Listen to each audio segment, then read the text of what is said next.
Want to know why? Ask how. Howard, the humongous. Bernie Sanders has mounted an absolutely brilliant campaign and pulled together a groundswell of a kind that we haven't seen since the Wisconsin populists of the 19th century. You remember them, don't you? He has managed to chisel his platform down to a set of simple and understandable goals which a great many of us profoundly support. But he has gotten one thing wrong: his idea about the banks. A few weeks ago, Bernie Sanders said that if we did away with Wall Street, if we did away with the banks, we could grow our economy. What?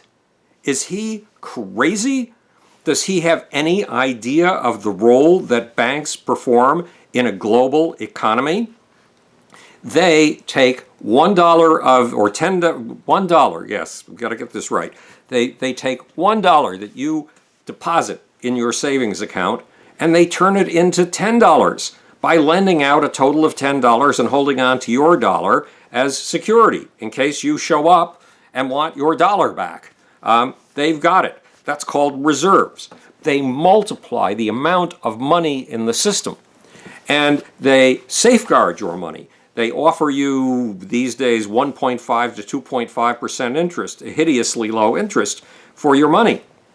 The guys in charge of the bank have to do something really major. They have to invest your money in ways that grow your money and maintain stability so that when you show up looking for your money, it's there. This is not an easy task. How do we know? The two biggest banks too big to fail. According to an international bureau that specializes in these things and makes rules for the banks, the Financial Stability Board, those two banks too big to fail are HSBC and JP Morgan Chase. The people who run these institutions make outlandish amounts of money, absolutely outlandish amounts of money. Jamie Dimon, the head of JP Morgan Chase, was paid $27 million in 2015. HSBC head CEO Stuart Gulliver was paid a far lesser amount, almost a third of what Jamie Dimon was paid. Poor man, $10.723 million. That was down. It was a decrease in pay by $900,000 from the previous year. Why would we pay people such outrageous amounts of money to watch over our money and put it into things that will hopefully grow our money? Well, you can get some idea by looking at the hedge fund managers. The biggest hedge fund manager is a guy named Ken Griffin. He runs a $25 billion operation called Citadel in Chicago. Do you know what he made in 2015? $1.7 billion. Compare that to what the head of HSBC made, and what HSBC's head, or Jamie Dimon, made was pocket change. Why in the world would anybody pay anyone on this planet $1.7 billion for a year's work? Here's why. In 2015, the average hedge fund lost 0.85%, almost 1% in value. Lost almost 1% in value. Ken Griffin's funds made 17%.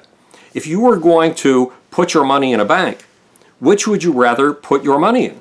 A bank that loses almost a penny for every dollar that you invest, or a bank that gives you 17% per dollar? You'd invest it in the guy who makes the 17% per dollar. Unfortunately, you can't. It takes an awful lot of money to buy into a hedge fund. So you hope that the guys who are getting roughly a thousandth of what, as a salary of what Ken Griffin is getting, you hope that they're somewhere near as good at Ken Griffin at growing money. Now, what does growing money mean? Why is it necessary to an economy? Because to grow money, you have to find things that people will want in the future. And you have to give the companies that make the things that people will want next year, next month, 2 years from now. You have to give them enough money to satisfy that invisible need that need that you're guessing about, that only your imagination and your intelligence tells you is there. In other words, you are feeding an economy the way that fertilizer is fed to crops. And without a growing economy, all of us would starve.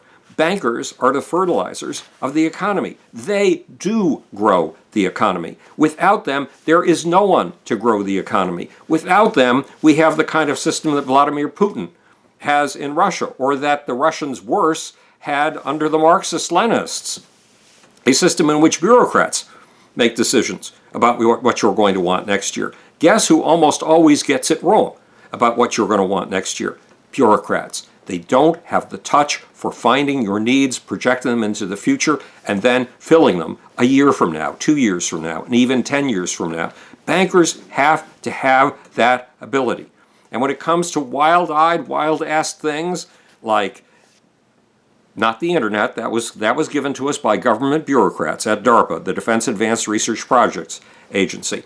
But Amazon, popping from nowhere in 1995, Google, Facebook, when it comes to things like that, it takes something that we love to blame our crashes on. Speculators, venture capitalists. Without them, we wouldn't have most of the capabilities that we have today.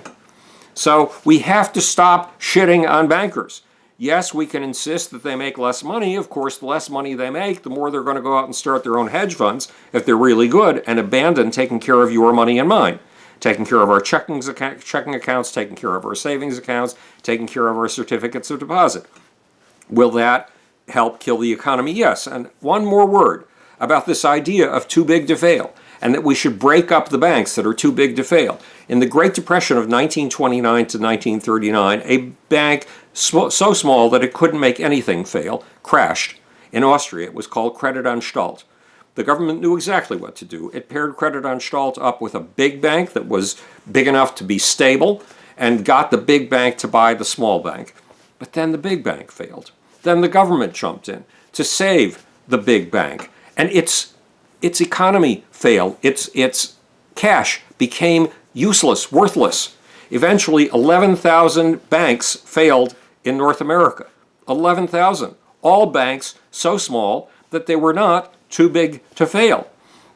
The result was a 10-year depression, 1929 to 1939, where you couldn't get any money out of the bank. You had no credit cards. They didn't exist at the time. You had no way to pay your rent if you had your money in the bank. You had no way to pay for your groceries for the week. That did not happen in the great crash of 2008. Why? Because the banks were too big to fail, and the government, they were so big that the government was able to jump in and save them before we could have a worldwide credit collapse like the one that had hobbled us, crippled us, wounded us from 1929 to 1939. So don't be so ready to throw away banks that are too big to fail.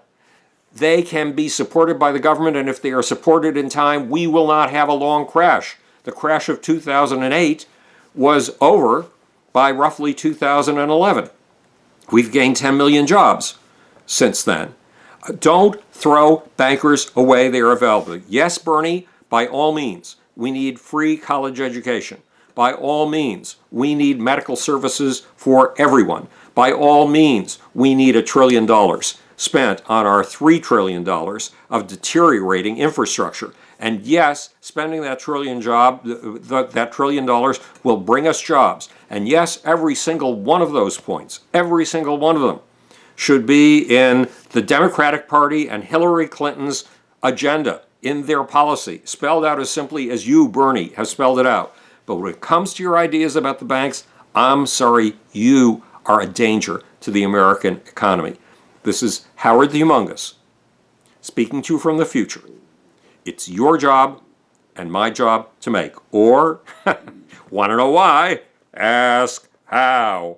And now for the sleazy, slimy, ridiculous, slippery, impossible to see, invisible, little off button. I've got it.